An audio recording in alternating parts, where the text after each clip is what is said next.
வணக்கம் மருது உறவுகளே. திரு ஸ்டாலின் அவர்கள் தலைமையிலான திமுக அரசு பொய்களை சொல்லிதான் ஆட்சி அதிகாரம் ஏறியது. செய்யவே முடியாத பல போலியான வாக்குறுதிகளை மக்களுக்கு கொடுத்தனர். எதிர்க்கட்சியாக இருந்தபோது மக்களிடம் மனுக்கள் வாங்கினார் திரு ஸ்டாலின் அவர்கள். ஆனால் அந்த மனுக்கள் மீதான நடவடிக்கை ஏதும் எடுத்தாரா? அந்த மனுக்கள் என்ன ஆனது என்றே தெரியவில்லை. ஆட்சிக்கு வந்த பின் உங்களுடன் ஸ்டாலின் திட்டத்தின் மூலம் மக்கள் குறை உடனுக்குடன் நிவர்த்தி செய்யப்படும் எனக் கூறி இந்த மக்கள் விரோத திமுக அரசால் வாங்கப்பட்ட மனுக்கள் இன்று சிவகங்கை, திருப்புவனம், வைகை ஆற்றில் குப்பையாக கொட்டப்பட்டு உள்ளது என்பது மக்களை மதிக்காத செயலே. எதிர்க்கட்சியாக இருந்தபோது ஒரு ஊராக சென்று பொதுமக்களிடமிருந்து வாங்கிய மனுக்கள் கருப்பு பெட்டிகளில் இன்னும் பூட்டப்பட்டுள்ளது. சாவியே காணவில்லை என்றே நமக்கு நினைக்க தோன்றுகிறது. நீட் ஒழிப்பு வாக்குறுதி கொடுத்து ஆளுங்கட்சியான பிறகு கூட வெற்று நீட் ஒழிப்பு மாநாடு நடத்தி மாணவர்களிடம் வாங்கிய கையெழுத்து படிவங்களை கூட காற்றில் பறக்க விடப்பட்டு குப்பையாக்கப்பட்டது. அந்த மனுக்கள் என்ன ஆனது என்றும் தெரியவில்லை. உங்களுடன் ஸ்டாலின் என்ற பெயரில் விடியா திமுக அரசு விளம்பரத்திற்காக ஆரம்பித்த திட்டத்தின் மனுக்கள் இன்று அஸ்தியை கரைப்பது போல திருப்புவனம் வைகை ஆற்றில் மீண்டும் குப்பை ஆக்கப்பட்டுள்ளது.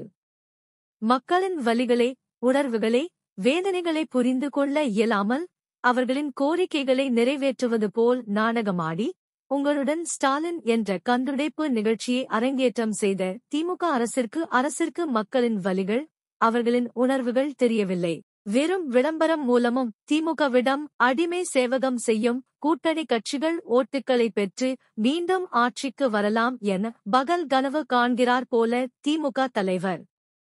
ஒரு அரசு என்பது மக்களின் குறைகளை களைந்து அவர்களின் வாழ்க்கை தரம் மேம்பட செயல்பட வேண்டும். ஆனால் திமுக அரசு அதில் கவனம் செலுத்தாமல் வெறும் விளம்பரத்தில் கவனம் செலுத்தி பல கோடி ரூபாய் மக்கள் பணத்தை ஊழல் செய்து அந்த பணத்தில் வெற்றி பெறலாம் என நினைத்துவிட்டது என்றே தெரிகிறது.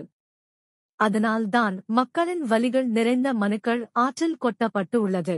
லண்டன் மற்றும் ஜெர்மனி சுற்றுலா செல்லும் திரு ஸ்டாலின் அவர்கள் அங்கு உள்ள ஆக்ஸ்போர்ட் பல்கலைக்கழகத்தில் திரு ராமசாமி நாயக்கர் சிலை திறக்கப் போகிறார்.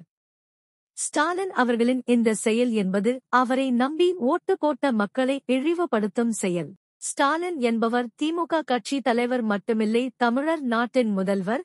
ஆனால் ராமசாமி நாயக்கர் என்பவர் அரசியல் சாசனத்தை எரித்து போராட்டம் செய்தவர். இந்தியாவின் சுதந்திர தினத்தை கருப்பு தினம் என கூறியவர். அப்படிப்பட்ட நபரின் சிலையை உலக அரங்கில் முதல்வர் ஸ்டாலின் அவர்கள் திறப்பது என்பது சுதந்திர நாட்டின் மக்களை மதிக்கவில்லை என்றே நமக்கு நினைக்க தோன்றுகிறது. இந்திய அரசியலமைப்பு சட்டத்தின்படி ஆட்சி நடத்துவேன் என பதவி பிரமாணம் எடுத்துக்கொண்ட முதல்வர் அந்த அரசியலமைப்பு சட்டத்தை மதிக்காத ஒருவரின் சிலை திறப்பது என்பது அந்த அரசியலமைப்பு சட்டத்தை அவமதிக்கும் செயலாகும். மக்கள் விரோத ஆட்சி நடத்துவதோடு மட்டுமில்லாமல் இந்திய அரசியலமைப்பு சட்டத்தையும் மதிக்காமல் ஆட்சி நடத்தி வருகிறார் ஸ்டாலின் அவர்கள். மக்கள்தான் சிந்திக்க வேண்டும். நன்றி உறவுகளே. அடுத்த காணொளியில் சந்திப்போம்.